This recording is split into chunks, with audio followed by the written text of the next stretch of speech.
কি জানো, তোমার জীবনের সবচেয়ে বড় শত্রুকে কেউ বাইরে নয়, তোমার নিজের মনই তোমার সবচেয়ে বড় শত্রু।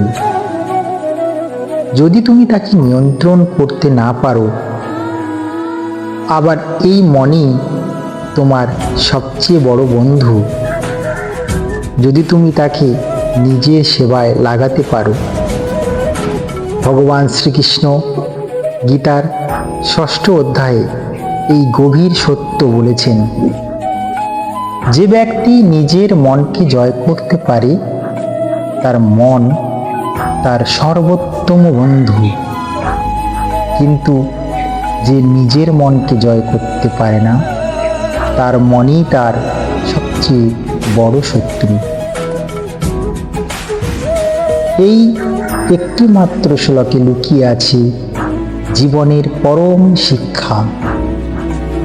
আমরা সারা জীবন বাহিরের পৃথিবীকে বদলাতে চাই, অন্য মানুষ, কাজ, পরিস্থিতি, কিন্তু কৃষ্ণ বলেন যে নিজের মনকে বদলাতে পারি সেই আসল রাজা। মন যখন শান্ত হয় তখনই জীবন পরিষ্কার দেখা যায়, কিন্তু মন যদি চঞ্চল হয় তখন সব কিছুই বিশৃঙ্খল মনে হয়। মনে কখনো স্থির রাখে না,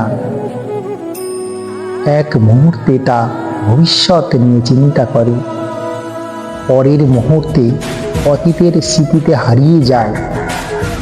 এই অস্থির মনই মানুষের দুঃখের মূল কারণ। শ্রীকৃষ্ণ অর্জুনকে বলেছিলেন, হে অর্জুন, মন সত্যি চঞ্চল, অস্থির ও শক্তিশালী, কিন্তু সাধনা ও বৈরাগ্যের মাধ্যমে তাকে নিয়ন্ত্রণ করা সম্ভব। অর্থাৎ মনকে জোর করে বেঁধে রাখা যায় না, কিন্তু ধৈর্য, অনুশাসন ও ঈশ্বরের প্রতি প্রেমের মাধ্যমে তাকে শান্ত করা যায়। গীতায় বলা হয়েছে মন নিয়ন্ত্রণের 3টি মূল রহস্য। প্রথমটি হলো ধ্যান, অর্থাৎ মনকে ঈশ্বরে স্থাপন করা। কৃষ্ণ বলেন, যেখানে মন বারবার ভ্রষ্ট হয় তাকে বারবার ঈশ্বরে ফিরিয়ে আনো। মন যখন ছুটে যায় তখন রাগ করো না, বরং ভালোবাসা দিয়ে তাকে ফিরিয়ে আনো। যেমন মা তার শিশুকে কোলে টেনে আনে। প্রতিদিন কয়েক মিনিট চোখ বন্ধ করে শুধু কৃষ্ণ নাম স্মরণ করো।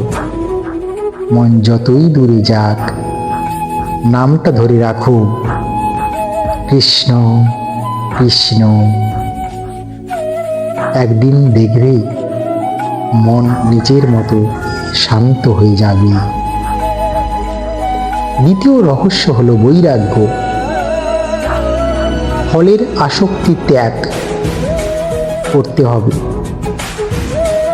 আমাদের মন সব সময় ফলের প্রতি টান অনুভব করে, কর্মের প্রতি নয়। প্রশংসা, টাকা, সাফল্য, ভালোবাসা, এগুলি মনকে অস্থির করে তোলে। কিন্তু শ্রীকৃষ্ণ বলেন, তুমি শুধু কর্মে অধিকারী, ফলের নয়। যখন তুমি ফলের চিন্তা ছেড়ে দাও, কর্তব্যে মন দাও, তখনই মন হয় মুক্ত। কাজ করো, কিন্তু ফলের ভার ঈশ্বরের হাতে ছেড়ে দাও। বলো, প্রভু, আমি আমার কর্তব্য করেছি, এখন সিদ্ধান্ত তোমার। সেই সমর্পণই শান্তির প্রথম ধাপ। তৃতীয় রহস্য হলো নিয়মিত সাধনা। মনকে প্রশিক্ষণ দেওয়া। মনকে একদিনে জয় করা যায় না। যেমন ফোঁটা ফোঁটা জল পাথরে দাগ ফেলে, তেমনি প্রতিদিনের সাধনাই মনকে নির্মল করে। প্রতিদিন নির্দিষ্ট সময়ে জপ, প্রার্থনা বা ধ্যান করো। অন্তত একটি খারাপ অভ্যাস বা নেশা ছেড়ে দাও। আর প্রতিদিন কিছু ভালো কাজ করো। মনকে ভালো চিন্তায় ব্যস্ত রাখলে খারাপ চিন্তা ঢুকতে পারবে না। যখন মন স্থির হয় তখন মানুষ ঈশ্বরের সান্নিধ্য অনুভব করে। শ্রীকৃষ্ণ বলেন, যেমন বাতাসের স্থানে প্রদীপের শিখা অচল থাকে, তেমনি চিরস্থির যোগী আত্মায় অবস্থিত থাকে। তখন সুখ বা দুঃখ মানুষকে নাড়াতে পারে না। সেই অবস্থায় আত্মা নিজেকে চিনে ফেলে, আর তখনই আসে সত্যিকারের শান্তি, ঈশ্বরের উপস্থিতির অনুভব। মনকে জয় করা মানে পৃথিবীকে জয় করা নয়, বরং নিজের ভিতরের অন্ধকারকে আলোতে রূপান্তর করা।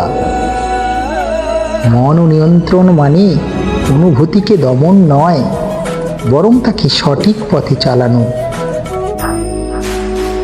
তুমি যতই ব্যস্ত থাকো, প্রতিদিন কিছু নীরব বসে সময় কাটাও, ঈশ্বরের সাথে কথা বলো। তুমি দেখবে ধীরে ধীরে তোমার মন শান্ত হচ্ছে, ভয় উদ্বেগ মুছে যাচ্ছে, আর ভিতরে এক অজানা আলো জেগে উঠছে। ভগবান শ্রীকৃষ্ণ যেমন বলেছেন যে নিজের মনকে জয় করেছি, তার কাছে ঠান্ডা ও গরম, সুখ ও দুঃখ, সম্মান ও অপমান সবই সমান। সেই মুহূর্তেই মানুষ সত্যিকারের মুক্তি পায়। আজ মনে রেখো, মনকে জয় করো, কারণ শ্রীকৃষ্ণ তোমার মধ্যেই আছেন। মন যত স্থির হবে, কৃষ্ণের কণ্ঠ তত স্পর্শ শোনা যাবে, আর সেই কণ্ঠই তোমার জীবনের হবে পথ প্রদর্শক। তাই সবাই একসাথে বলুন, রাধে কৃষ্ণ। নমস্কার আপনাদের সবাইকে, সকলকে, এবং থ্যাংক ইউ শোনার জন্য। এবং আপনারা সকলে আমার এই চ্যানেলটিকে সাবস্ক্রাইব করবেন এবং লাইক করবেন। আপনাদের দিনটি শুভ হোক। Thank you so much.